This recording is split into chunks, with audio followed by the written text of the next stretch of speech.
Buenos días, alumnos. Estoy incorporando a sus compañeros. En 5 minutos estarán. ¿Sí?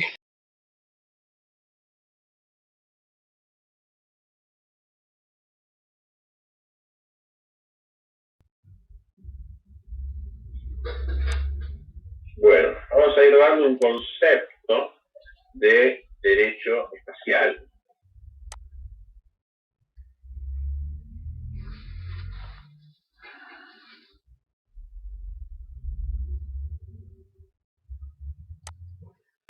Ya estamos en 51, tendríamos que estar ahí. Bueno, les decía, vamos a ver un concepto de derecho espacial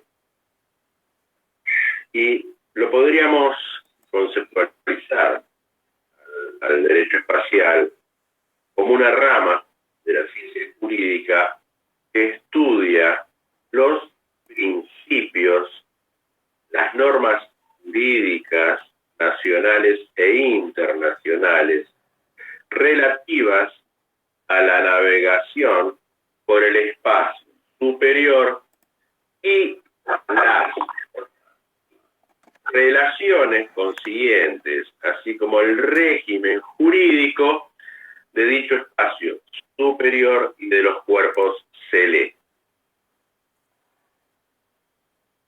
Ahora bien, frente a la comunidad internacional, vamos a decir que en realidad lo que nos interesa son los tratados internacionales que surgen del ámbito de las Naciones Unidas.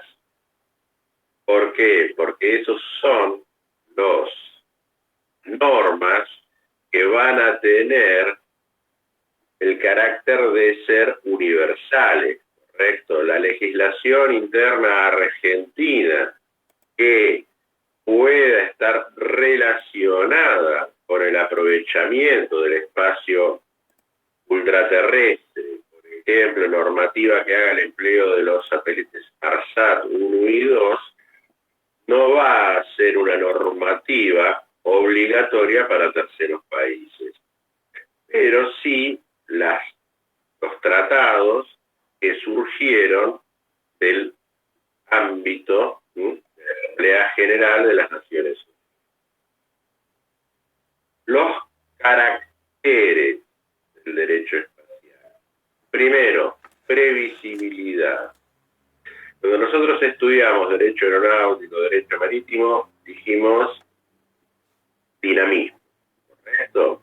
El hecho va atrás del hecho. Hecho técnico, aeronave, tenemos un hecho técnico, buque, pero atrás de ese hecho técnico vamos a ir legislando. Me cambiaron el buque, me cambiaron la aeronave, me cambiaron el aeródromo, voy a tener que dictar otra normativa o alguna reglamentación a efectos de poder seguir adelante con la actividad. Acá no. Acá lo que tenemos, ¿sí?, es un carácter completamente distinto. No vamos a ir atrás del hecho técnico, sino que vamos a prever lo que va a pasar en el futuro, cómo nos vamos a tener que comportar en el futuro. O sea, que abandonamos el dinamismo y como principal carácter vamos a tener la previsibilidad, que encuentra su fundamento en la necesidad jurídica de prever futuros adelantos técnicos para preparar un régimen jurídico adecuado a las nuevas situaciones que puedan devenir. ¿Entienden el qué y el por qué? Yo creo que les había dado un ejemplo en la primera clase de el Apolo 11, cuando los americanos llegan a la Luna y plantan la bandera. Muy bien, si no tuviésemos este carácter de previsibilidad, si no hubiésemos en Tratado del Espacio haber establecido que no se puede reclamar soberanía sobre los cuerpos celestes, entonces al llegar los americanos y plantar su bandera, hubiesen reclamado soberanía sobre la luna. ¿Mm? Se preveyó, se dictó una norma que iba a impedir el día que pudiésemos llegar a algún cuerpo celeste reclamar soberanía. ¿Ah? Luego, el segundo carácter, la universalidad. Lo podemos considerar desde dos puntos de vista. La universalidad a la que se llega. ¿Están entrando hasta ahora, chicos?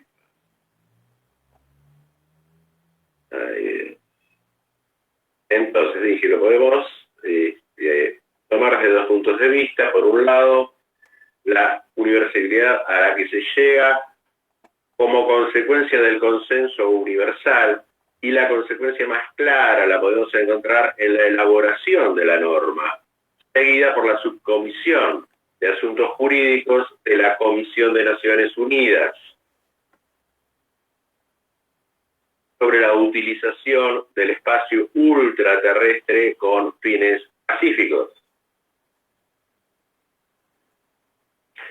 donde se trabaja en la elaboración de normas, y el adelanto en estas tareas se hace exclusivamente sobre el acuerdo total. No vamos a encontrar una norma que surja de las Naciones Unidas sobre el tema de derecho espacial que no haya tenido un acuerdo total para su elaboración.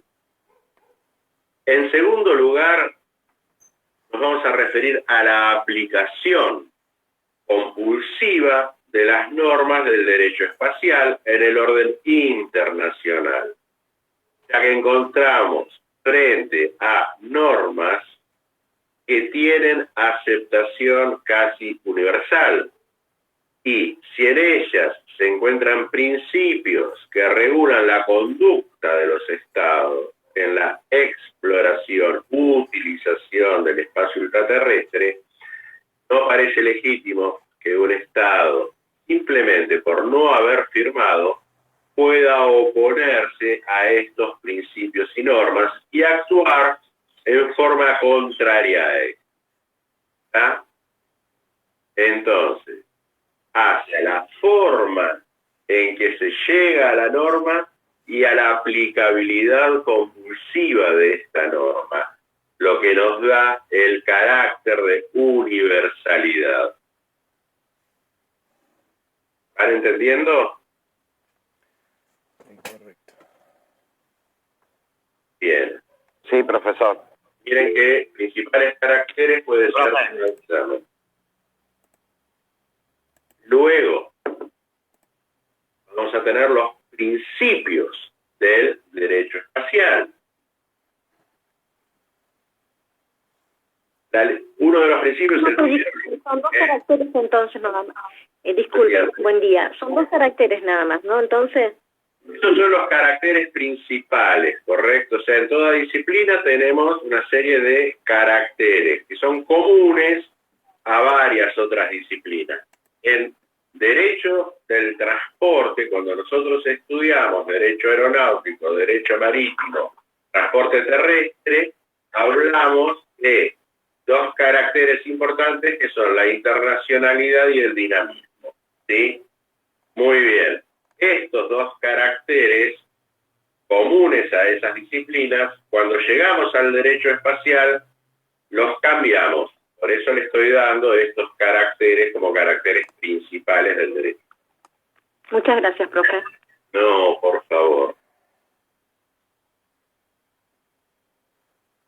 O sea, no tiene sentido que nos pongamos a discutir sobre la politicidad o no del derecho espacial o algún otro carácter menor. Correcto. Que estemos de acuerdo o no estemos de acuerdo es un tema de doctrina, no es un tema que va a afectar la disciplina en alguna forma. Bien. Los principios. En los principios vamos a hablar primero de la libertad de tránsito de cualquier vehículo espacial sea cual fuere su nacionalidad, por encima del espacio aéreo de cualquier estado. Este carácter es muy importante. ¿Por qué? Porque afecta al sistema de comunicaciones global. Hasta los años, les diría, 80, países como Colombia reclamaban soberanía sobre la órbita geoestacionaria. Si alguien reclama soberanía sobre la órbita geoestacionaria, que es donde ubicamos todos los satélites de comunicaciones, quiebra el sistema de comunicaciones a nivel global. Por lo tanto, ¿qué implica la libertad de tránsito de cualquier vehículo espacial? Que puedo colocar satélites en órbita que van a pasar por arriba, por más que sea un poco burda la forma que lo diga, van a poder atravesar, correcto, distintos países cuando esté siguiendo su órbita. El mismo satélite que en este momento está atravesando la República Argentina, en unos minutos va a estar en el medio del Atlántico, después sobre Sudáfrica, de acuerdo a la órbita que tenga. Luego, libertad de investigación científica, uso y explotación del espacio exterior y los cuerpos celestes. Entonces, profesor, disculpe, libertad. Por favor. Dígame. La alumna que me interrumpió. Libertad, ¿podría repetir? Es libertad de tránsito, libertad de circulación. El satélite es colocado en una órbita y ese satélite va a pasar por encima de varios países. Y ninguno va a poder estorbar ese paso u oponerse a ese paso o pretender cobrar algún arancel por ese paso.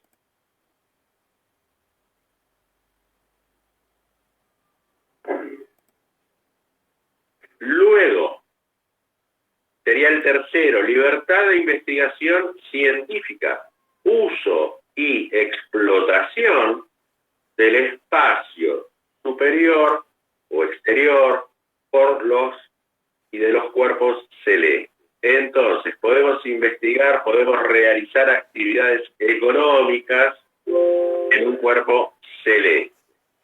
¿Sí?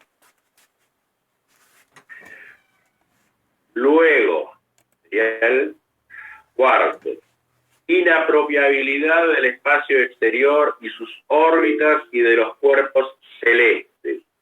Esto es el principio que nos impide, correcto, reclamar soberanía en los cuerpos celestes y espacio exterior.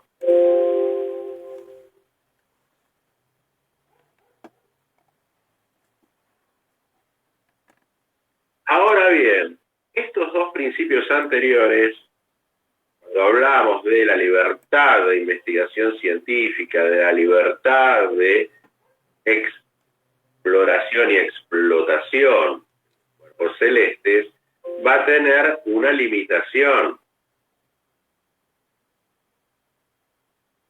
¿Por qué?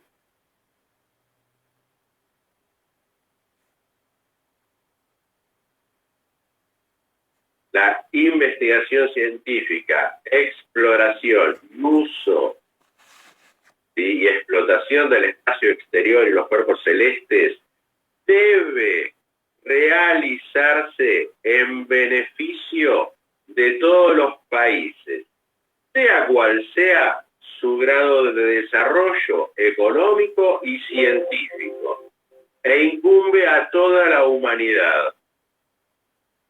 ¿Qué les estoy diciendo con esto? Que la exploración o explotación, la explotación del espacio exterior, que se puede hacer de un cuerpo celeste, vamos a suponer que se encuentra un mineral que es útil para realizar determinado tipo de producto. Bueno, perfecto, voy a poder explorar y explotar ese mineral en el espacio ultraterrestre. Pero lo voy a tener que hacer en beneficio de la humanidad.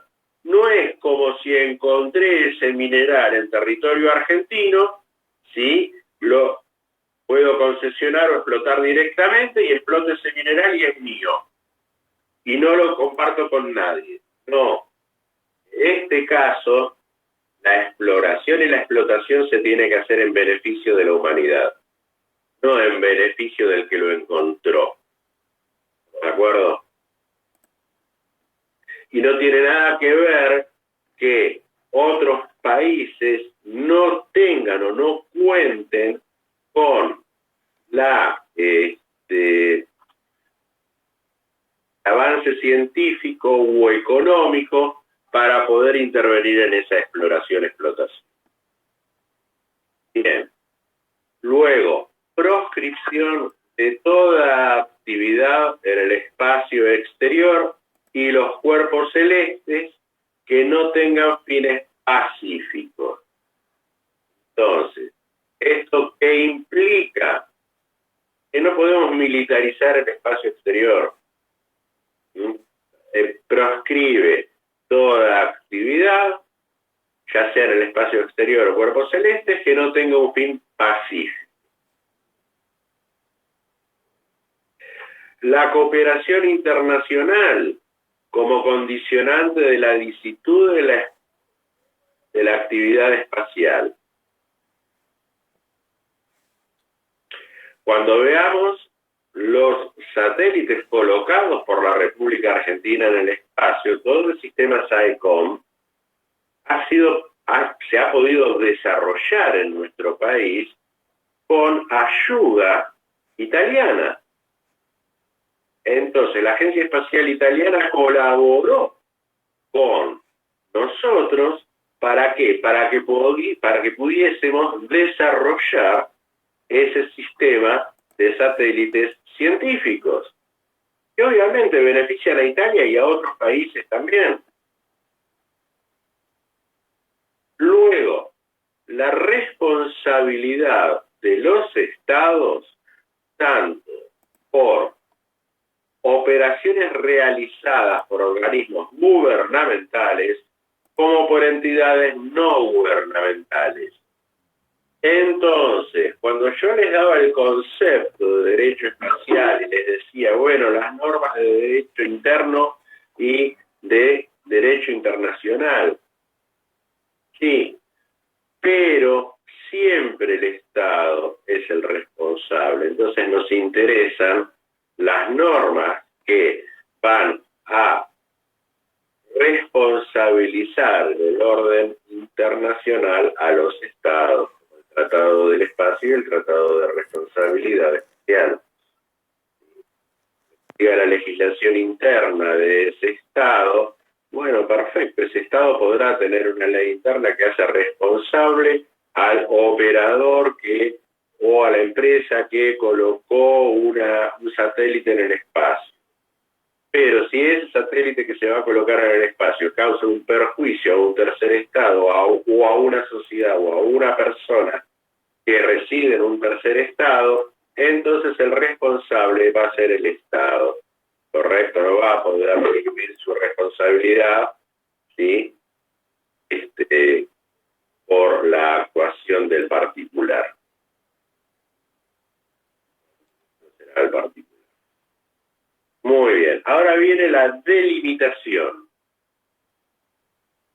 Estamos dentro de lo que es la unidad 2.4. De espacio ultraterrestre, delimitación. Distintas órbitas, régimen jurídico de la órbita geoestacionaria es el punto. Órbita. ¿Qué es una órbita? Una órbita es un camino. Un camino que sigue un objeto en el espacio alrededor de un cuerpo celeste. A cada órbita le corresponde una velocidad del objeto, satélite, le corresponde una dirección, una altura. Entonces, si el satélite cambia de velocidad, cambia de altura, cambia de dirección, ya no está más en la órbita, en otra órbita. ¿Correcto? ¿Por qué? Porque cambió el camino. ¿Sí? Luego, los satélites que están en órbitas más cercanas a la Tierra giran más rápidos que los ubicados en órbitas más lejanas. Esta relación entre distancia y velocidad se la va a conocer como ley de Kepler. Luego, tipos de órbitas. Tenemos órbitas bajas, que se encuentran entre los 250 y los 1500 kilómetros de altura.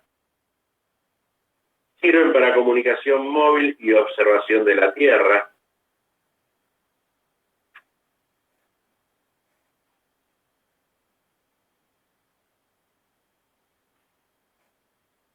Luego tenemos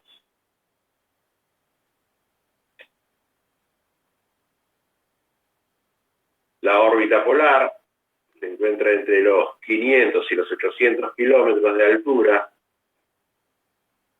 sobre el eje polar. Generalmente se la usa para satélites que se destinan a clima y navegación. Está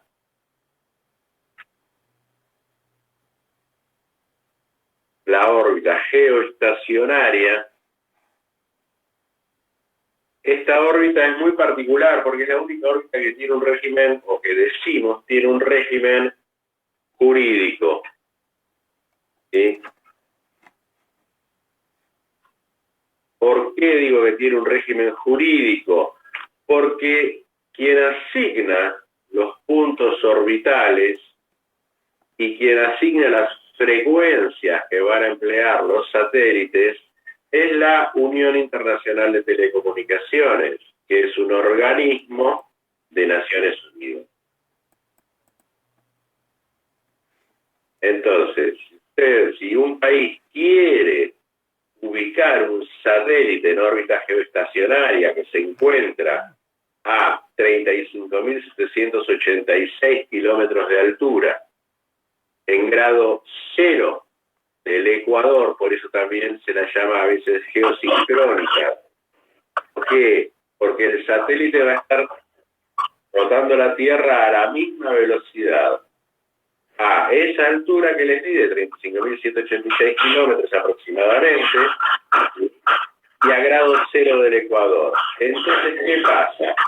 Siempre vamos a ver ese satélite en el mismo lugar. Por ejemplo, no sé quiénes de ustedes tengan DirecTV o vean las antenitas de DirecTV de sus vecinos, van a ver que esa antenita siempre está ubicada en la misma posición. ¿Sí? Muy bien, esa antenita está enfocada a un satélite. Entonces, como el satélite está rotando a la misma velocidad que rota la Tierra, ¿sí?, y en una misma posición de grado cero del Ecuador, lo que va a pasar es que esa antenita siempre va a estar fija en el mismo lugar, no va a necesitar correrse o moverse para buscar el satélite. Lo cual pasaría si hubiésemos puesto el satélite en una órbita elíptica. Bien, entonces dije, la polar para clima, navegación, GPS, ¿sí? La geoestacionaria para satélites de comunicación. Y es la única que tiene régimen jurídico. Doctor, sí. ¿Puede repetir quién asigna los puntos orbitales en la geoestacionaria? La Unión Internacional de Telecomunicaciones.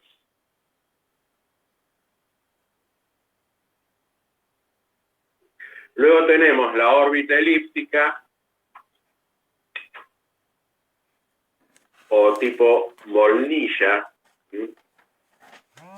Y esta es una órbita muy particular. ¿Por qué? Porque tiene un perigeo y un apogeo. En el perigeo es el momento en que más cerca de la Tierra se encuentra, aproximadamente unos entre 80 a 200 kilómetros.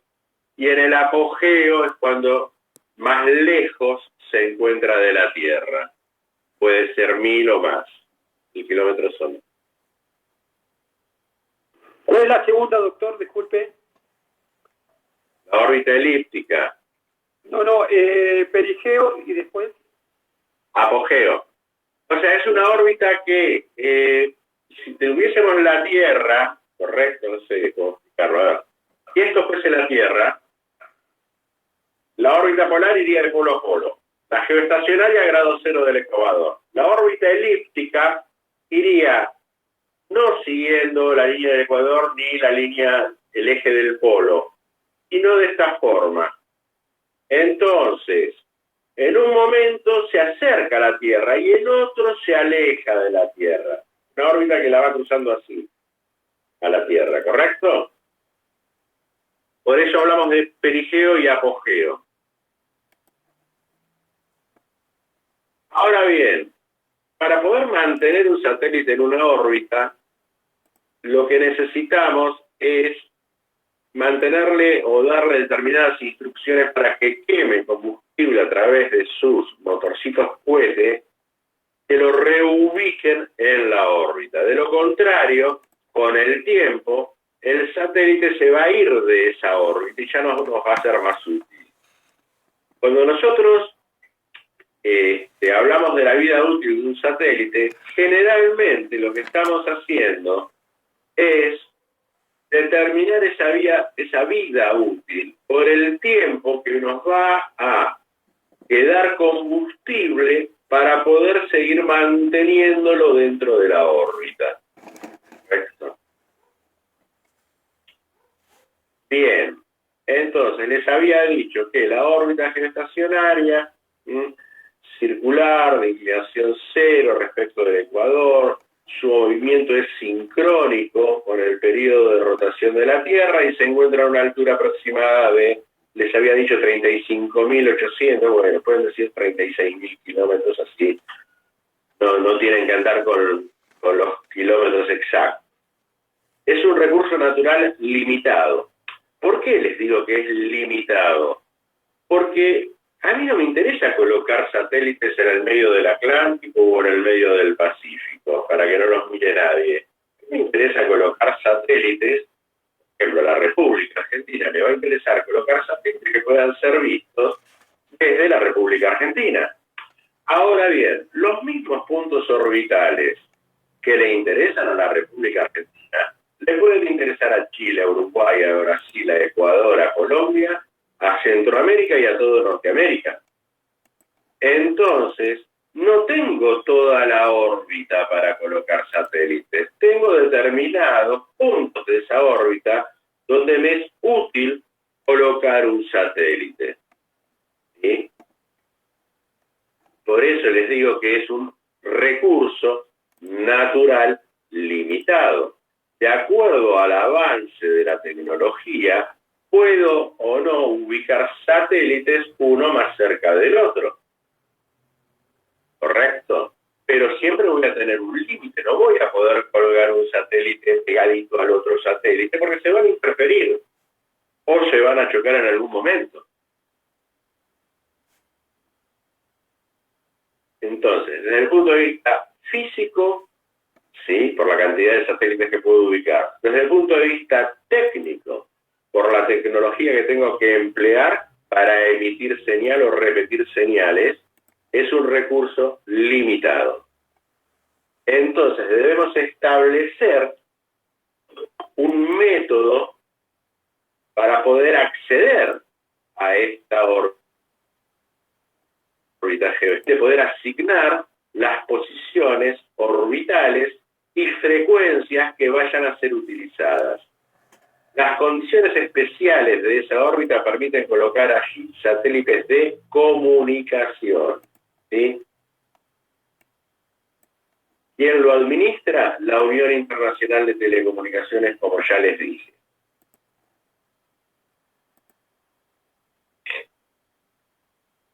Luego, ¿qué principios tuvimos? En un primer momento, cuando se empieza a desarrollar la actividad espacial, existía un principio que se llamaba primero llegado, primero servido. Esto se aplicó desde el año 63 en adelante y no satisfacía este criterio a los países menos desarrollados. ¿Por qué? Y porque el día que íbamos a estar en condiciones de colocar un satélite en órbita, llega a estar toda la órbita geoestacionaria ocupada. Entonces, esta posición de los países menos desarrollados provocó un debate en el seno de la Unión Internacional de Comunicaciones con relación a la elaboración de planes para la utilización de frecuencias a priori y a posteriori, de forma tal que se garantice a los países menos desarrollados un lugar en la órbita cuando estén en condiciones de colocar sus satélites. ¿Correcto? En cambio, si nos vamos a ir a la órbita polar o a una órbita elíptica, entonces sí sigue el principio de primero llegado, primero servido.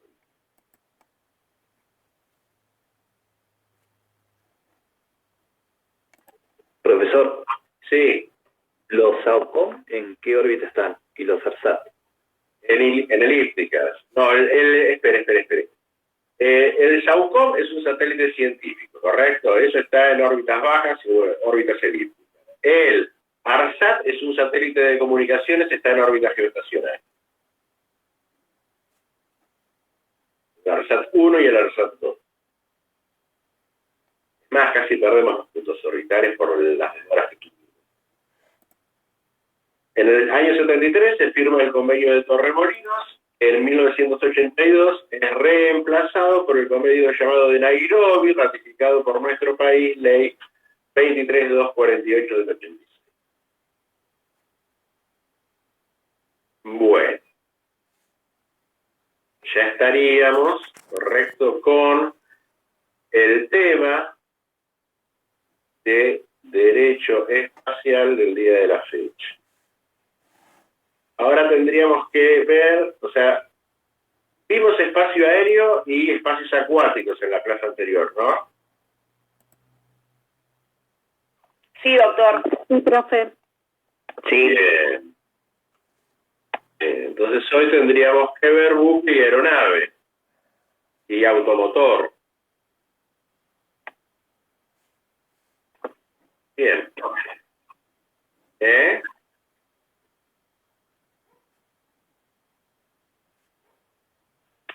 Doctor, ¿le puedo hacer una consulta antes de que continúe?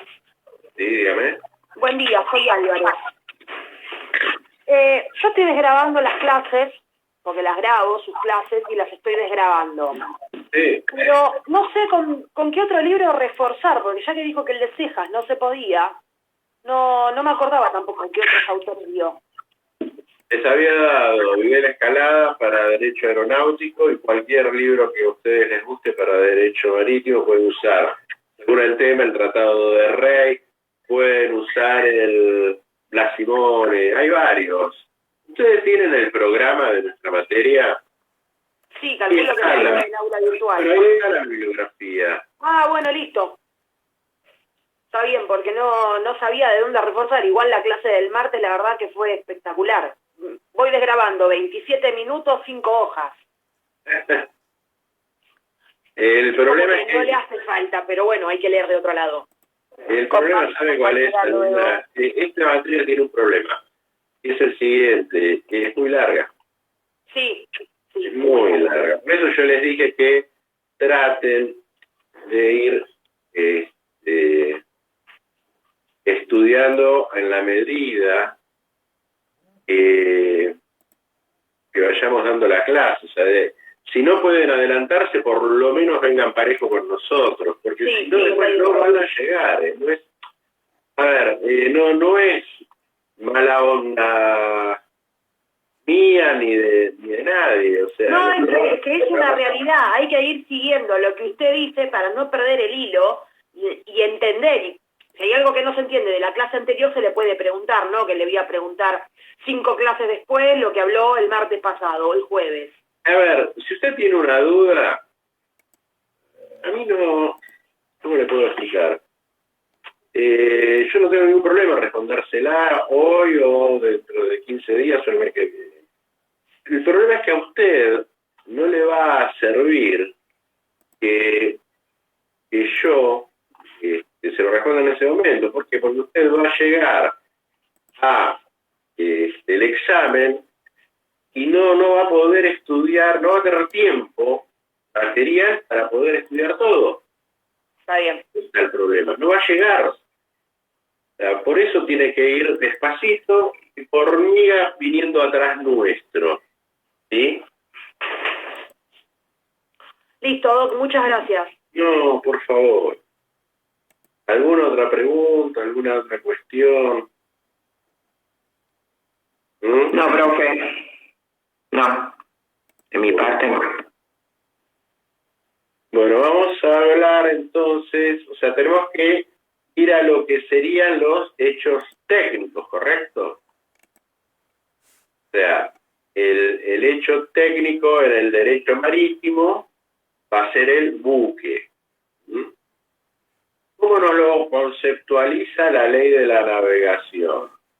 Toda construcción flotante destinada a navegar por agua. Fíjense que ¿Podría repetir, profesor? Disculpe. sí, es toda construcción flotante destinada a navegar por agua. Lo diferencia el mismo artículo de la Ley de la Navegación del artefacto naval.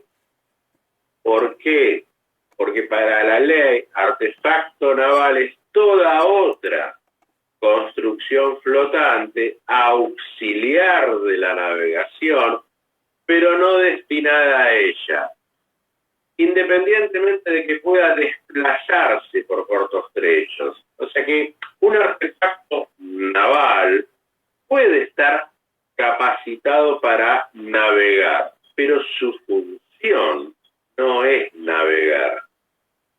Su función es ser un auxiliar de la navegación. Por ejemplo, una draga.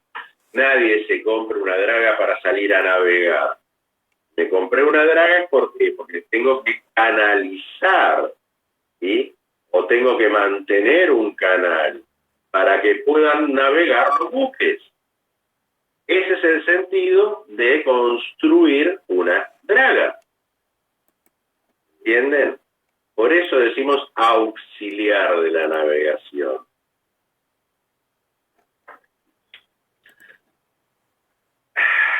Bueno, luego la expresión buque comprende no solamente el casco, sino que también va a comprender mástiles, velas, máquinas principales y auxiliares, como todas las pertenencias fijas o sueltas necesarias para su servicio, maniobra, navegación y adorno, aunque temporalmente estuvieran separadas. Les dije, para su servicio, maniobra, navegación y adorno. La campana de bronce es parte del casco, parte del buque, ¿sí?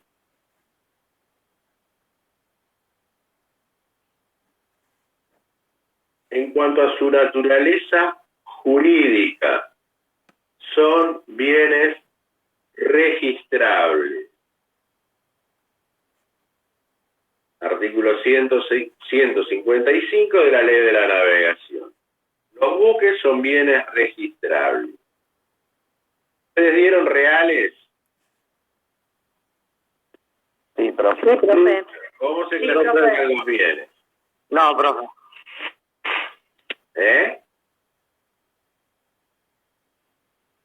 ¿Cómo, doctor? ¿Cómo se clasifican los bienes? Muebles y servientes. Bien. Entonces, el buque, ¿qué tipo de bien les parece que es? Un bien registrable. Un bien registrable. Libro aparte. ¿Y el mueble? Es un bien mueble registrable. ¿Correcto? ¿Dónde vamos a registrar un buque? El buque lo vamos a registrar en el Registro Nacional de Buques. Y el Registro Nacional de Buques está dividido en secciones.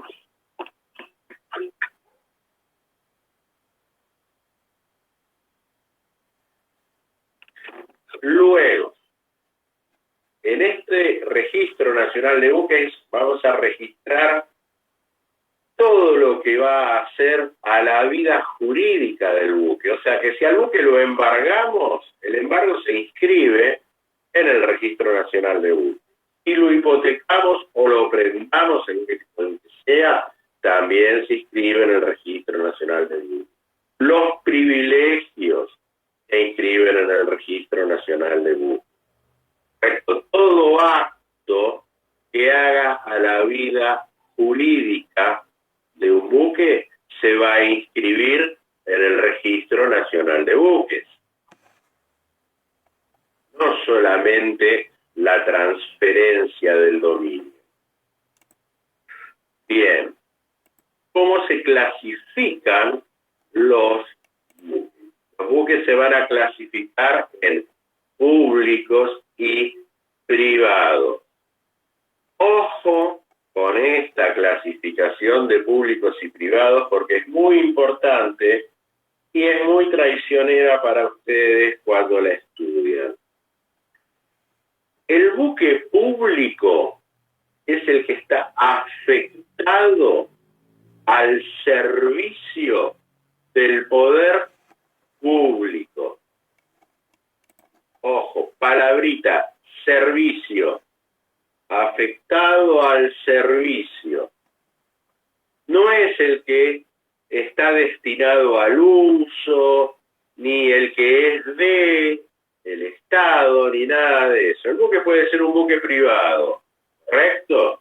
Pero estamos en medio de una guerra, el Estado argentino decomisó ese buque o alquiló ese buque para usarlo como arma de guerra o transporte militar, pasa a ser un buque público. Por más que en el Registro Nacional de Buques se encuentre inscrito a nombre de un particular. ¿Está? Y el buque del Estado matriculado a nombre del Estado que se usa para transporte comercial, para el transporte que le pueden encargar los privados, ¿sí? Traer televisores y lavarropas de Tierra del Fuego a Buenos Aires, es un buque privado, por más que su titular de dominio sea el Estado. ¿Por qué? Porque no está afectado al servicio del poder público. ¿Se dan cuenta? No me interesa quién es el titular de dominio. Me interesa qué destino tiene el buque. Y ese es el criterio que siguió nuestro legislador, tanto para los buques como para las aeronaves.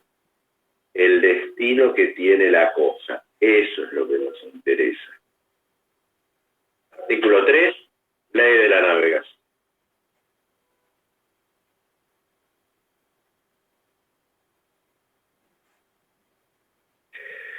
Nuestra ley de navegación va a excluir, ¿sí?, del ámbito de su aplicación a los buques militares y de policía.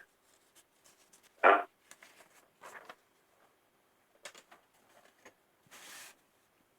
Luego, inembargabilidad. Conforme a las convenciones internacionales, Bruselas 1926, sobre unificación de ciertas reglas relativas a las inmunidades de los buques de Estado, artículo 3, el Tratado de Montevideo de 1940 sobre derecho de la navegación internacional, artículo 35, y el artículo 54 de la ley de la navegación, toda esta normativa que hace prescribir la inembargabilidad absoluta de los buques de guerra, nacionales o extranjeros, de los buques en construcción destinados a incorporarse a los efectivos militares de un Estado y de los buques afectados al servicio del poder público de un Estado extranjero, o sea, de los buques públicos. También se establece una inembargabilidad relativa de los buques. Profesor, Sí. profesor, ¿puedo hacer una pregunta? ¿Por qué fue ese famoso caso cuando embargaron la fragata Libertad? ¿Por qué la embargaron entonces si es inembargable? Pregunte al juez de ese país. O sea, en realidad, tampoco la podían embargar por el puerto que estaba, en el que había tomado. O sea, en ese puerto no podía ser embargada. ¿Por qué? Porque es un puerto directamente conectado a aguas internacionales. O sea, es la entrada al país, el primer puerto. Si hubiese estado navegando, por ejemplo, un río interior y anclaba o tomaba un puerto interno de ese país, por ahí sí se la podía embargar. Pero en ese puerto no se la podía embargar. Metieron la pata. Ah, está bien. Es un hecho político, no un hecho jurídico. Sí. Entonces, hay una inembargabilidad. Claro. Ok. Es un tema que hace más al derecho internacional público que a esta materia. O sea, no haya transporte, ¿correcto? La embargabilidad de un buque de Estado. La fragata es, si bien se firmaron acuerdos que le quitarían en cierta forma el estado de buque de guerra, es un buque que lleva bandera de guerra del Estado argentino. Por lo tanto, debe ser tratado en principio como un buque de guerra. No lo podés embargar. Bueno, luego, inembargabilidad relativa a favor de buques afectados al servicio del poder público del Estado Nacional o de una provincia o municipalidad. Si el propietario o explotador renuncia, aparece en el beneficio de limitación de responsabilidad previsto en el título 3, capítulo 1. ¿Qué significa esto? Que es renunciable.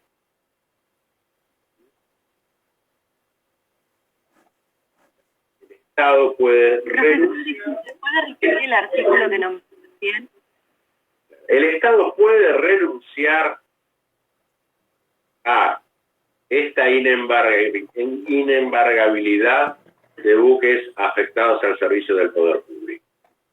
Eso está en el título 3, capítulo 1, sección 4 de la ley de la navegación. No hace falta esto ni se pregunta. Buques mayores y buques menores, esto sí se pregunta. Bien, ¿cuándo estoy frente a un buque mayor? Buque mayor es todo buque que de 10 toneladas de arqueo o más. Y buque menor es el que tiene menos de 10 toneladas de arqueo. Artículo 48.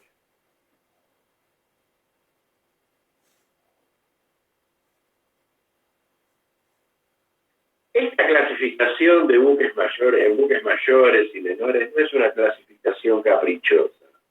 ¿Por qué? Porque esta clasificación va a conllevar un régimen jurídico distinto en algunos aspectos para los buques mayores y los buques menores. Estamos a 10:55. ¿Quieren hacer un recreo? Bueno, retomamos a las 11:10, 11:15. Gracias, profe. Perfecto, doctor. Bárbaro, profe.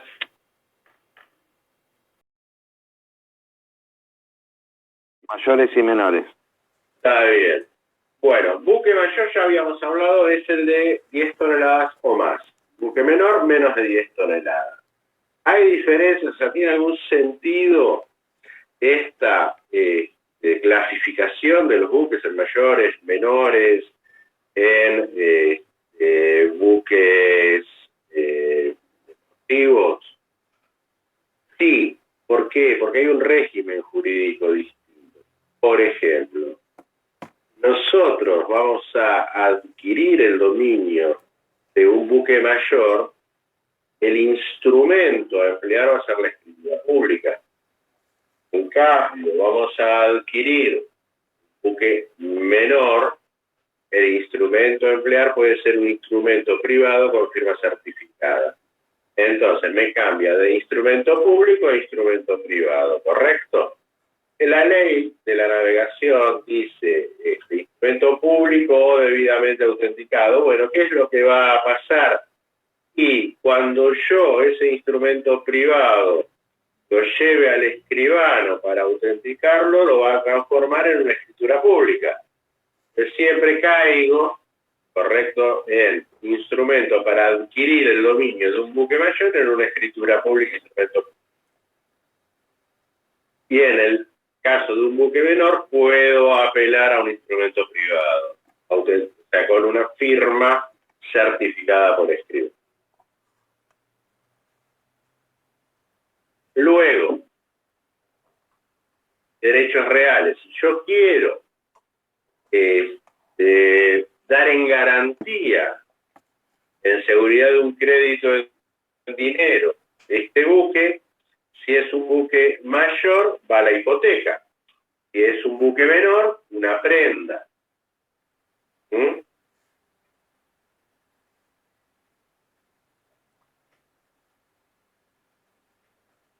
Entonces, estas son una serie de diferencias que voy a tener entre el buque mayor y el buque menor. Después tenemos el registro especial de yates. ¿Qué es lo que vamos a inscribir en este registro especial de yates?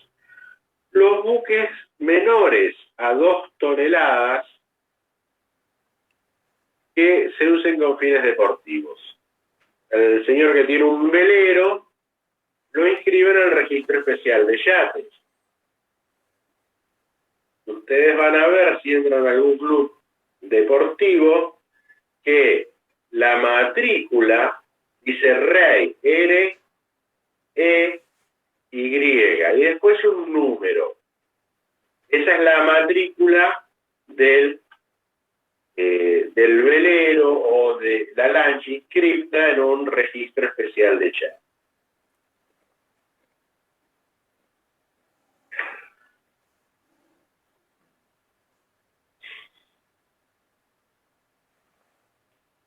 Luego,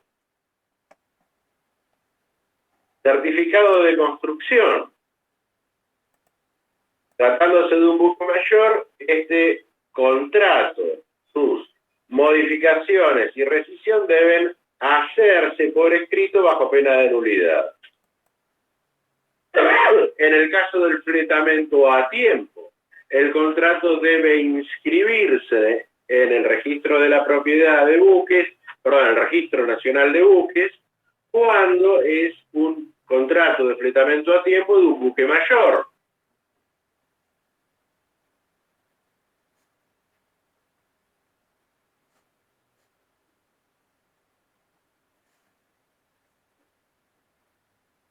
Bien. ¿Esto lo entendieron? Pasamos entonces. Bueno, entonces pasamos a los modos de individualización de un buque. ¿Cómo lo vamos a individualizar? Primero, por el nombre. El nombre no puede ser igual al de otro buque de las mismas características. ¿Sí? El nombre del buque se coloca en la cara de popa, en la popa del buque.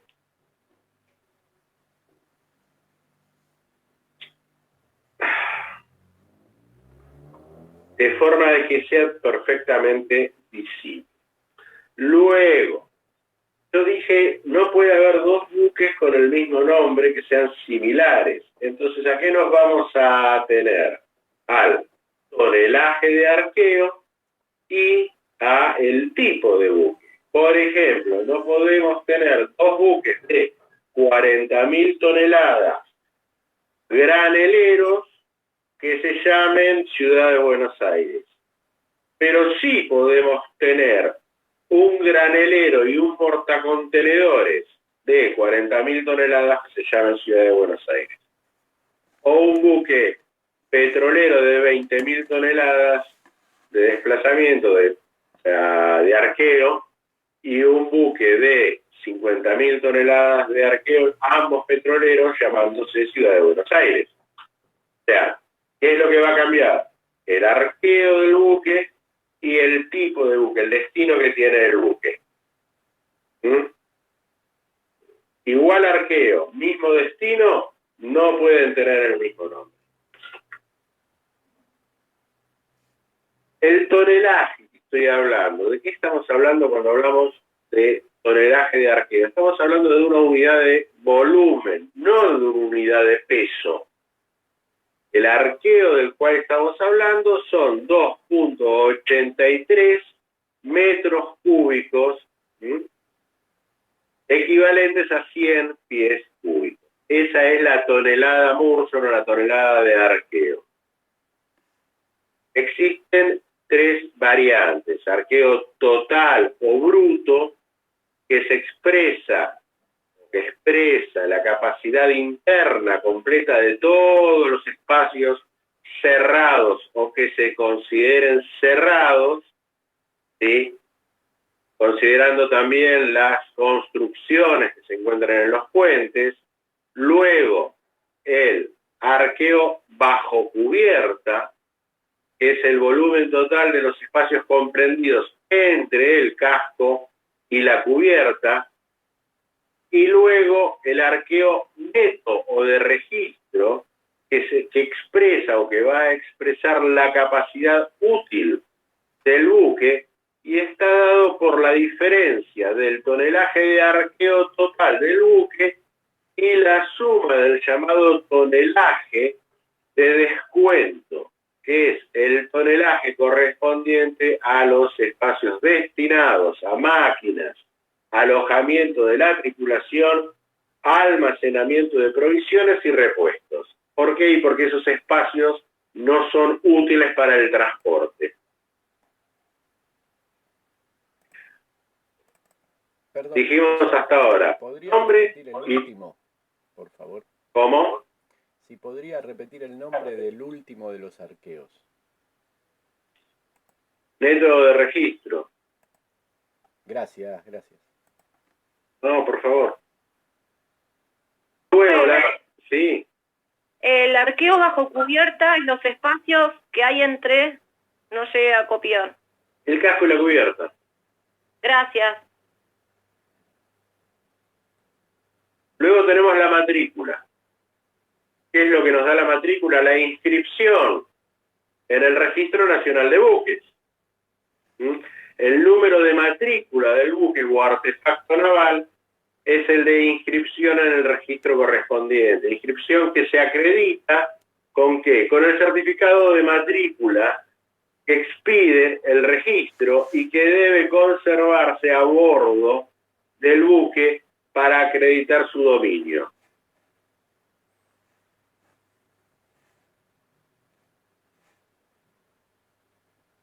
Luego, puerto de matrícula. Es el lugar donde se registra el buque. O sea, es el puerto donde se registró el buque. Se pinta en la popa del mismo. Si ustedes van alguna vez al puerto, van a ver que en los buques está pintado en popa, arriba el nombre, qué sé yo, les dije hoy Ciudad de Buenos Aires, bueno, Ciudad de Buenos Aires, Santa María, Quequén, el nombre que le quisieron poner sus armadores, ¿sí? Y abajo va a decir Buenos Aires, y es un buque de bandera argentina. ¿Por qué? Porque en Buenos Aires está el Registro Nacional de Buques, y es el único registro nacional de buques que tiene nuestro país, ¿sí? Y vamos al registro de la propiedad inmueble, bueno, perfecto. En Ciudad Autónoma de Buenos Aires tenemos el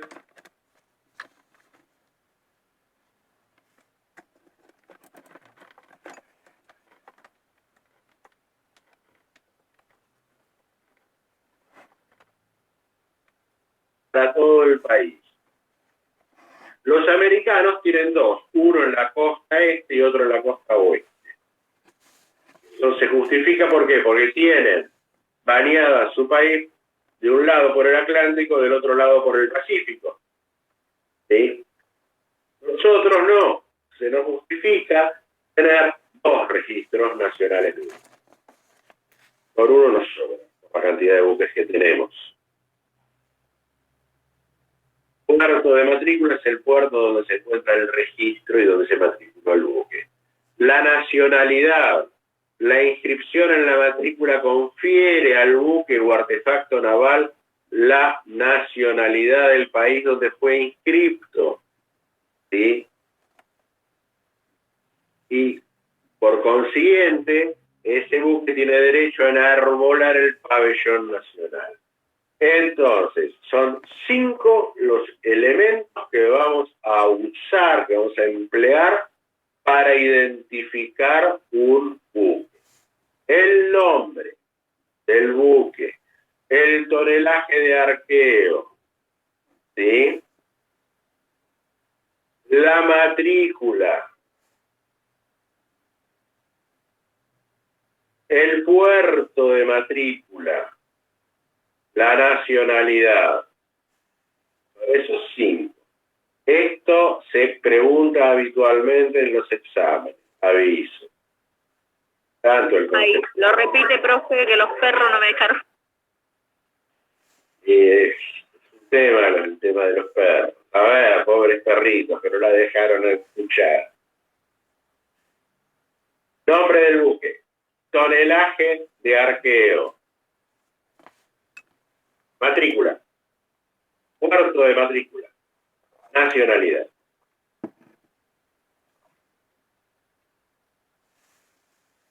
Y con estos 5 elementos vamos a identificar un buque.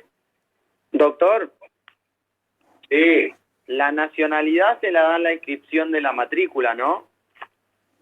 la nacionalidad se la da la inscripción en el Registro Nacional de Buques.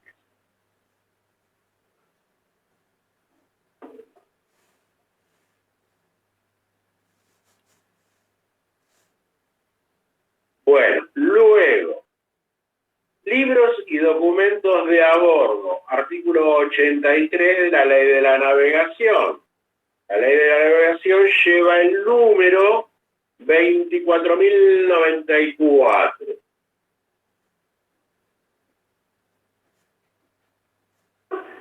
Perdón, libros sí. ¿Cómo? Libros sí, ¿qué más? Libros y documentos de a bordo. ¿Qué es lo que debe llevar el buque a bordo? Primero, certificado de matrícula. Segundo, libro de rol.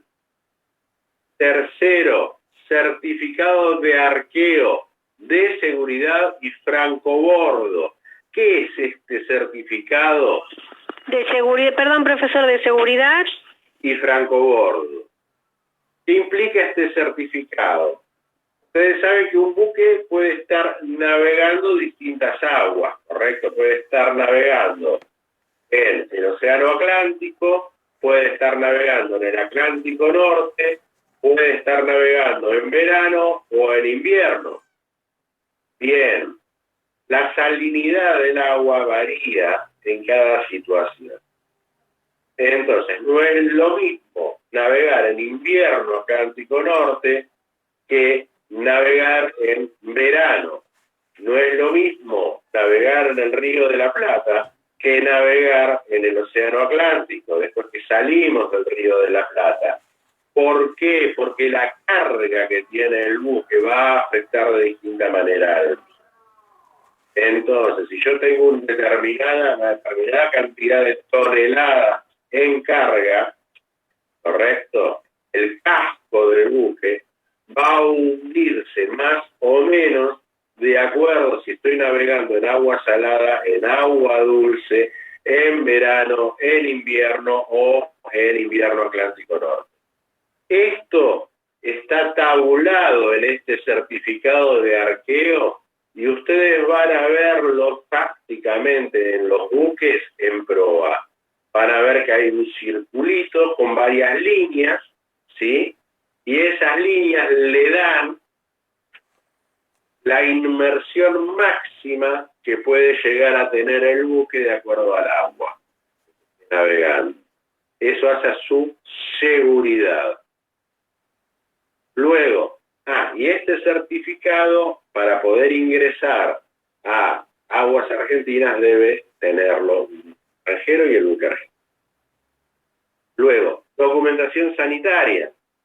Luego, diario de navegación, diario de máquinas, lista de pasajeros, libro de quejas en los buques de pasajeros, obviamente, licencia de instalación radioeléctrica, diario de radio si correspondiere, y los demás libros y documentos que exijan las leyes y reglamentos de acuerdo al tipo de navegación que se vaya a realizar y al tipo de carga que se vaya a transportar.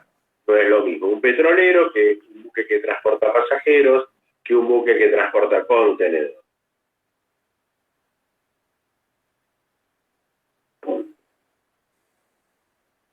Luego tenemos el tema de las banderas de conveniencia. ¿Qué es esto de bandera de conveniencia?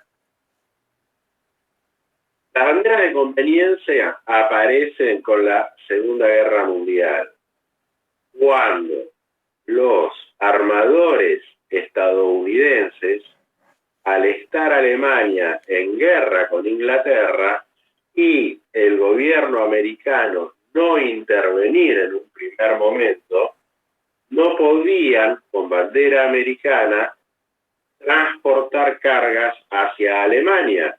Entonces, matriculan buques en otros países para poder realizar ese transporte. Luego, estas banderas, terminada la guerra, por distintos motivos económicos o políticos, fueron trasladándose, fueron siendo usadas, correcto. Por ejemplo, los armadores griegos en los 60, cuando Grecia estuvo a punto de pasar a ser un país comunista, ¿qué hicieron? Sacaron sus buques de la matrícula griega y esas matrículas las llevaron, ¿sí?, a otros países, como por ejemplo Panamá. Hay 3, 4 países en el mundo que son países que el costo de matriculación de un buque es muy bajo, por lo tanto, los armadores de terceros países van a matricular sus buques a esos países. En la actualidad, ¿cuál es la consecuencia de estas matrículas de conveniencia? Que no hay una relación entre el armador y el Estado que prestó la bandera. El Estado que presta la bandera cobra una matrícula, ¿correcto? Bien, más baja que la del Estado donde tendría que estar matriculado ese buque, ¿correcto? Y no se hace cargo del seguimiento. Si yo en vez de matricular en el Registro Nacional de Buques Argentino voy y matriculo en Panamá, mi buque no va a tocar puerto panameño por años y por ahí nunca. Entonces no hay una relación entre la bandera del buque y el país que le dio la bandera. No hay una relación jurídica, no hay una relación que haga al seguimiento de ese buque. ¿Quién inspecciona a ese buque? ¿Quién controla que se encuentre en condiciones de navegabilidad? ¿Qué pasa si se produce un problema con la tripulación? Si un tripulante quiere demandar al armador, va a tener que ir a demandar a Panamá. cuenta? Entonces estoy usando esta bandera de conveniencia. ¿Por qué? Porque me va a resultar mucho más económico a mí como armador usar esta bandera que la que tendría que estar usando en la vida real. Muy bien.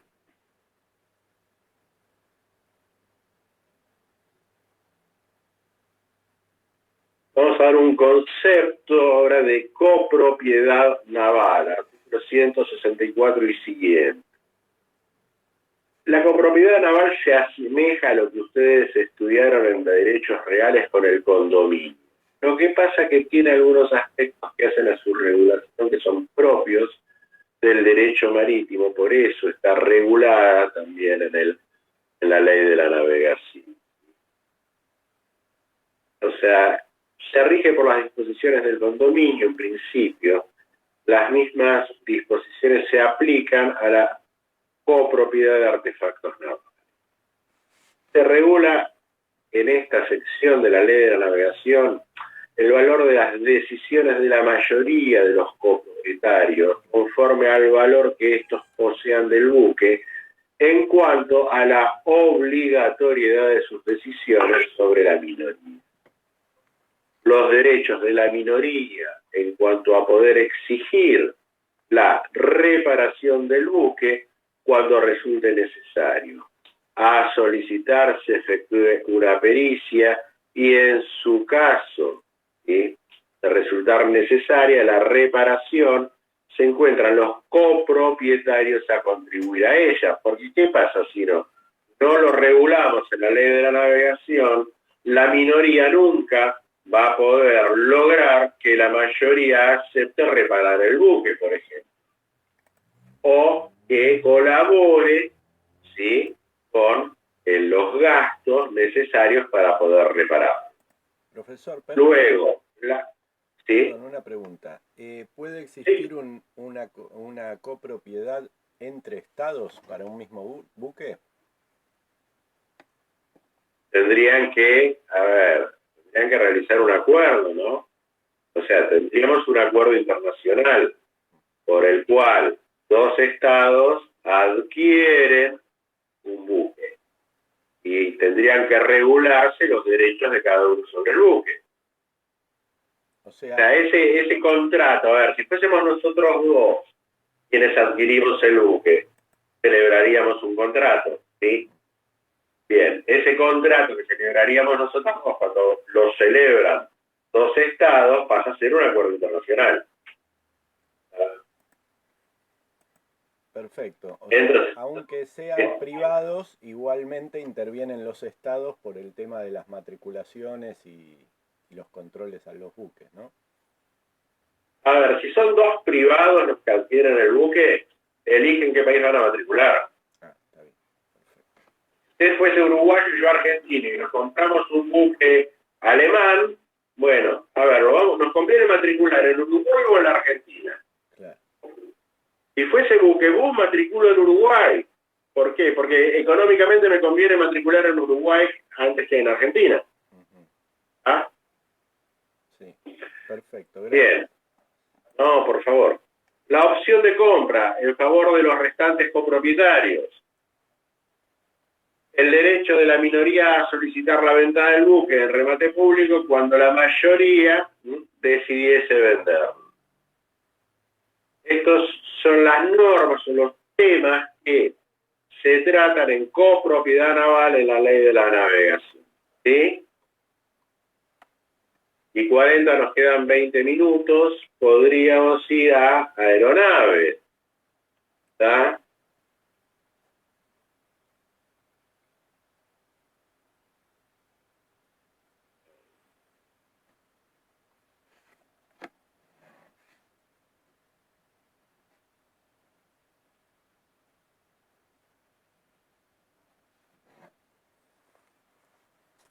Bueno.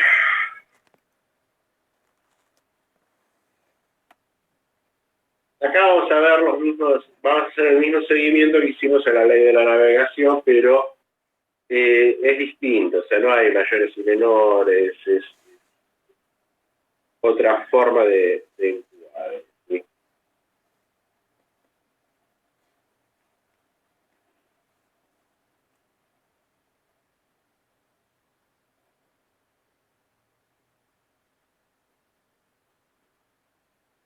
¿Alguna duda sobre buques? No, profe. Hoy yo, Norbert. pero voy a ir al texto luego, o a ver, a profundizar, a ver bien y anotar lo que me falta por ahí. Bueno, ley de la navegación, fundamental, ley de la navegación, ¿sí? Está todo ahí, todo lo que yo les di está en la ley. Bueno, ¿qué es una aeronave?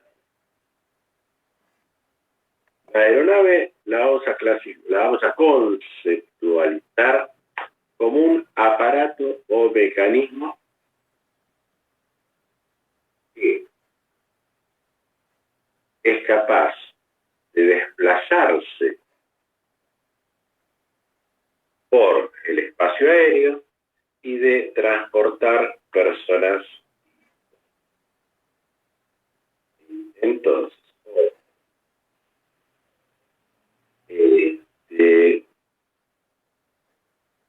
en realidad hay dos elementos que de diferencia o definen a la aeronave de otro tipo de cosas.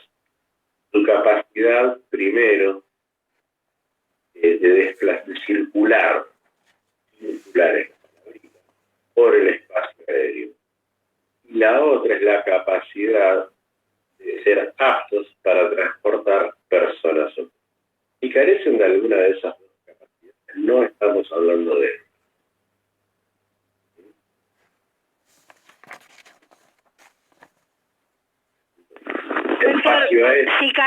Si carece de la posibilidad de circular por el espacio aéreo o de la capacidad para transportar personas o cosas, ya no estamos hablando de aeronave. Requieren los dos elementos para que sea considerada jurídicamente una aeronave. Un radioguiado que no puede transportar ni a una persona ni a una cosa no puede ser considerado aeronave. Bien. Por un lado teníamos el espacio aéreo que nos interesa porque es el ambiente donde se desarrollan las actividades aeronáuticas. La aeronave viene a ser el ente por medio del cual ocurren estas actividades. ¿Sí? Tiene un puesto preponderante por ser el elemento más típico de esta ciencia jurídica. Sus características propias, su movilidad, su aptitud para evolucionar, entrar y salir de una jurisdicción, permiten utilizarla con fines muy variados, por lo que debemos estudiarla desde puntos de vista diversos. Se nos presenta como un arma de guerra, o se puede presentar, ¿cierto? Como un arma de guerra, un medio de comunicación, un medio de transporte, de trabajo, de turismo, de deporte, elemento apto para la realización de distintas actividades ilícitas, como el espionaje, el contrabando, en sus manifestaciones. Es el instrumento de la actividad aviatoria y se halla, por consiguiente, sujeta a los preceptos del derecho aéreo. La definición que les di la van a encontrar en el artículo 36 del Código Aeronáutico, cuando define a la aeronave de la siguiente forma. Se consideran aeronaves a los aparatos o mecanismos que pueden circular por el espacio aéreo y que sean aptos para transportar personas. Entonces, conforme a esta definición que les acabo de dar, cualquier ente que pueda desplazarse a través de la atmósfera, pero que no pueda ubicarse en él personas o cosas, no va a ser aeronave. No son, por ende, aeronaves los globos sonda, dada su finalidad específica, ni los paracaídas, dada su falta de aptitud para circular por el espacio aéreo, ya que solo sirven para facilitar el descenso de la cosa o del paracaídas. o del paracaidismo, perdón. Con relación a los aviones radioguiados, la respuesta afirmativa se impondría, ya que tienen aptitud para circular por el espacio aéreo y para transportar personas o cosas. Argumentación que sirve para resolver el problema de los globos libres sin tripulación. Ahora bien, el artículo 79 del Código Aeronáutico establece que toda aeronave debe tener a bordo un piloto habilitado para conducirla. Al redactarse este artículo de esta forma, ¿qué hace? Nos quita la posibilidad de considerar a un radioguiado como aeronave en el orden interno. En el orden internacional sí es una aeronave. ¿Por qué? Porque surge del Tratado de Chicago de 1944 que las aeronaves radioguiadas, para poder entrar a el espacio aéreo de cualquier parte contratante, debe pedir permiso. Entonces, indirectamente, Chicago del 44 los considera aeronaves. Los planeadores también son aeronaves, ¿sí? O sea, son instrumentos de vuelo a vela, carentes de motor, pero que una vez en el espacio pueden realizar viajes de larga trayectoria. Entonces se los considera aeronaves. Transportan personas sin transportar el piloto, correcto, y se comportan en lo demás como una aeronave, aunque carezca de... Artículo 70I, dijo. El artículo 79 es para la exigencia de tener un piloto habilitado para conducirlo, o sea, para tener un comandante. El piloto al mando para nuestro código aeronáutico es el comandante, por lo tanto, toda aeronave, conforme a este artículo, tiene que estar llevando que hay un comandante a bordo. Si yo tengo una aeronave radioguiada, el comandante no está a bordo. ¿Sí? El comandante está en tierra o a bordo de otra aeronave. Y está controlando por radio a esa otra aeronave. ¿Se dan cuenta? Gracias. De nada. Este artículo fue el que impidió que en su momento se regulase al dron como una aeronave y no como un modelo. Se pueden emplear o utilizar dos modos de clasificación, uno técnico y otro estrictamente jurídico. Las clasificaciones fundadas en criterios técnicos resultan de escasa importancia jurídica y para el derecho aeronáutico solo presentan carácter ilustrativo. Correcto, o sea, si vamos a clasificar en, cargueros y transporte de personas, en reactores y pitoneros, en monomotores y multimotores, eso al derecho aeronáutico mucho no le interesa. Entonces, puede resultar interesante lo que hace las reglas de circulación aérea, en el caso de los hidroaviones y el de los helicópteros, pero para lo que hace a reglas de circulación aérea y nada más. Luego, desde el punto de vista jurídico, siguiendo a Fauchil, podríamos decir que la más importante de las clasificaciones es la que hace a las aeronaves públicas o de Estado y a las privadas. ¿Podría repetir, por favor, doctor? Sí. Siguiendo a Fauchil, podríamos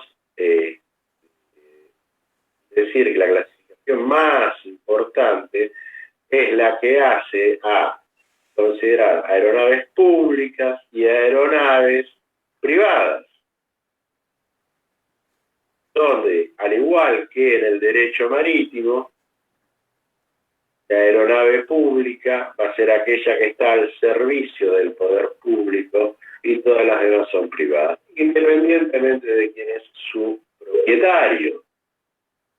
Esta clasificación en públicas y privadas fue aceptada, fue recepcionada en el Congreso de París de 1910. Calificó como públicas a la aeronave afectada al servicio de un Estado y que se encuentran bajo las órdenes de un funcionario del Estado debidamente comisionado. El texto aprobado en aquella reunión se complementa con una subdivisión en el sector de las aeronaves públicas entre militares, que eran comandadas por un militar, y policía, que incluía a las que desarrollaban servicios de Estado en materia policial o aduanera.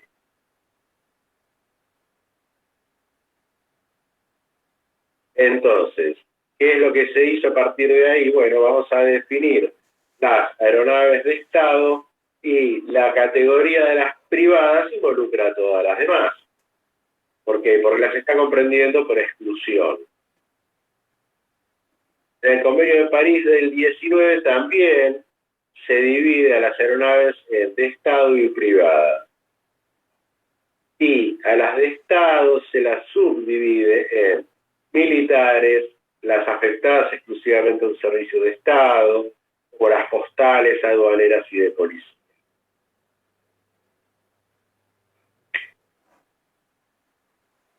Y las aeronaves de Estado que no...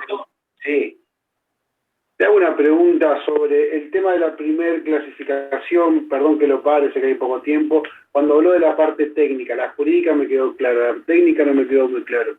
El problema es que la clasificación técnica no nos sirve, o sea, nos puede llegar a servir la de clasificar en ala fija o ala variable, o sea, la aeronave del helicóptero, ¿correcto? ¿Por qué? Porque hace a una división que nos podría servir para determinadas consecuencias que tiene en lo que hace a la circulación aérea un helicóptero. Un helicóptero no necesita una pista de aterrizaje, se puede posar y que tenga un espacio suficiente en la tierra, en cualquier lugar, o en un buque sobre el agua. Me cambia determinadas normas de circulación aérea, nada más que eso. Entonces, no me va a interesar subdividir en monomotores, multimotores, reactores, pistoneros, cargueros, transporte de pasajeros. ¿Para qué? Así es una, a ver, son clasificaciones que me pueden llegar a servir para otra cosa desde el punto de vista descriptivo, lo que tengo enfrente, pero no desde el punto de vista jurídico. Desde el punto de vista jurídico me interesa saber cuáles las públicas y las privadas. Bueno, perfecto. ¿Cuándo es pública? ¿Por qué? Y porque, como veníamos desarrollándolo hasta ahora, hasta París del 19, las aeronaves de correo eran públicas. Ahora bien, en Chicago del 44, que es el convenio vigente, ya las de correo no son públicas.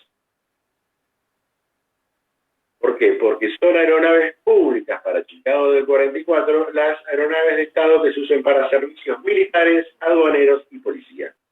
Todas las demás, privadas. ¿Está? Nuestro código aeronáutico, en el artículo 37, en realidad no nos dice, a ver, para las de correo o las militares o las de policía. Evita informar tan precisamente y pone al servicio del poder público, igual que la ley de la navegación. Entonces, al decir al servicio del poder público, ya la aeronave puede ser propiedad de un particular, puede ser propiedad de un gobierno, pero va a ser pública ¿cuándo? Cuando esté al servicio del poder público. De lo contrario, no es una aeronave. ¿Está? Profesor, ¿qué sucede con las aeronaves que son propiedad de Aerolíneas Argentinas? ¿Son privadas entonces? Privadas. Todas las aeronaves que no se encuentran al servicio del poder público son privadas por más que pertenezcan al Estado. Ahora bien, en Aerolíneas Argentinas vas a tener otro problema, porque todas las aeronaves que están matriculadas, la mayoría de las aeronaves matriculadas a nombre de la empresa Aerolíneas Argentinas, son producto de leasing. No son aeronaves de las cuales Aerolíneas Argentinas ya tenga el dominio, correcto, que no tenga ninguna deuda, como creo que el único avión que tenían era un 747-400, que no se usaba más. Su nombre. Doctor, Sí. una consulta. ¿Y las aeronaves que fueron a buscar, por ejemplo, vacunas, se pueden llegar a considerar como que fueron como el tema del servicio al servicio del poder público y pueden ser consideradas aeronaves públicas o son privadas también? Si la aeronave partió rumbo a Rusia con órdenes del Estado a buscar vacunas, en ese momento es una aeronave pública. Correcto. Ahora, si la aeronave partió a Rusia en base a un convenio que firmó la empresa Aerolíneas Argentinas con un proveedor de vacunas rusa para traerle las vacunas, es una aeronave pública. Entonces, ¿de qué depende? ¿Quién dio la orden? La orden la dio la señora ministra de Salud de la Nación, que le ordenó a través de el ministro correspondiente, al ministro de Transportes, a la empresa Aerolíneas Argentinas enviar ese avión a Rusia. Una aeronave de Estado en ese momento. En ese vuelo. Vuelve acá, bajó la carga, listo, volvió a ser una aeronave privada. ¿Sí? Doctor, eso iba a preguntar. Entonces, aerolínea es de carácter privada, salvo que vaya a buscar las vacunas que dice de Rusia, ahí es pública. Salvo que esté cumpliendo un vuelo, ¿sí?, ordenado por el Estado y que ese vuelo ordenado por el Estado sea para cumplir con un servicio público. Ahí sí, bien. Si el Estado manda el avión de aerolíneas a Rusia a buscar televisores para entregárselos a Garbarino, a que los vendan sus sucursales, es una aeronave privada. ¿Se dan cuenta? Aunque ordene el Estado. Exactamente. ¿Alguna otra pregunta? Es complejo, pero no complicado, si lo entendemos.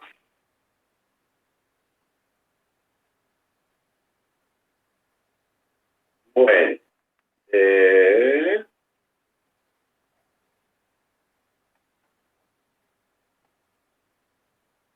Creo que ya no vamos a poder seguir, son 59. Disculpe, profe, presente en el aula? profe, ¿le puedo No hacer una entiendo. pregunta? ¿Le puedo hacer una pregunta? Si había otra alumna que estaba preguntando antes que no entendí que me Sí, decía. yo le preguntaba si dejábamos nuestros nombres en el chat por el tema de la asistencia. El problema es que no lo puedo copiar. O sea, el chat... Profe, Me si quiere yo abre. se lo copio. Yo el otro día los copié, tengo el de la clase anterior. Listo. Cópielos. Perfecto. Estoy yo, Chávez Virginia, porque no sé si puse el anterior. Ahora sí puse, hoy puse. Claro, el problema es que no puedo, no se me habilita. Ahora sí se me está habilitando. ¿Ah? Pará. Que están... Sí, pónganse porque hoy en la otra clase no pude, pero... Ah, sí, ahora sí. En la otra clase no pude sombrear. Hay que ver si sombreando me permite copiar, ahora se los digo. Hola, profe, mi nombre es Laura Buenincontra. No, pero ves cuando le doy con el... Profe, disculpe, las primeras clases estuve en el ¿Cómo? aula 3. Yo soy Laura Buenincontro y las primeras clases estuve en el aula 3 porque usted no me aceptaba, pero yo dejé mi nombre en el aula 3 y avisé también. No es que no te haya aceptado, No entiendo. ¿Entraste en la... o sea, al principio? Sí, entré en las dos primeras clases y me ponía rechazado. Yo no rechacé a nadie. No sé qué pudo haber pasado, disculpame, pero no rechazo a nadie. O sea, admito a todos. Porque no sé quiénes son alumnos y quiénes no, así que no tengo ninguna posibilidad de rechazar a nadie. Y quizás me confundí el link. Igual yo en el aula 3 me escribí y expuse mi caso y bueno, ya espero que no voy a tener problemas. No, disculpá si saliste por algún motivo rechazada. O sea, te digo la verdad, pongo a admitir a todos. Sí, era rarísimo porque las 2 veces me salía lo mismo. Las 2 clases. Disculpame, ¿vos estás leando todos los alumnos que dejaron en el chat? La compañera pasa la lista, cualquier cosa, y vemos si estamos todos ahí. Está bien, correcto, dale. Profe, ¿le puedo hacer una pregunta? Profesor, yo le quería hacer una pregunta. El cronograma, ¿no?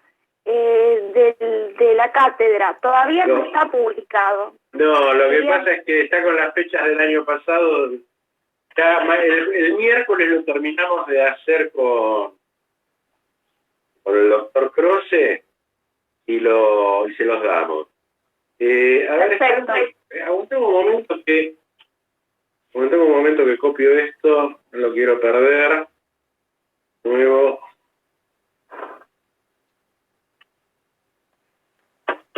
Ahí está. Listo, ya entraron todos los que se habían inscrito. Bueno, a ver, vamos a ir a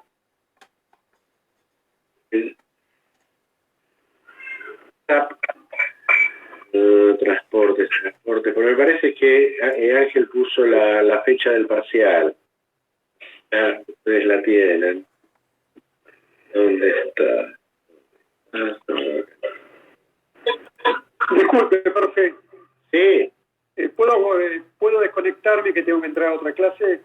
Ningún problema. Después le pregunta a los chicos de último. Gracias, doctora. Hasta luego. No, por favor. ¿Dónde está? Dios. Aeronauta.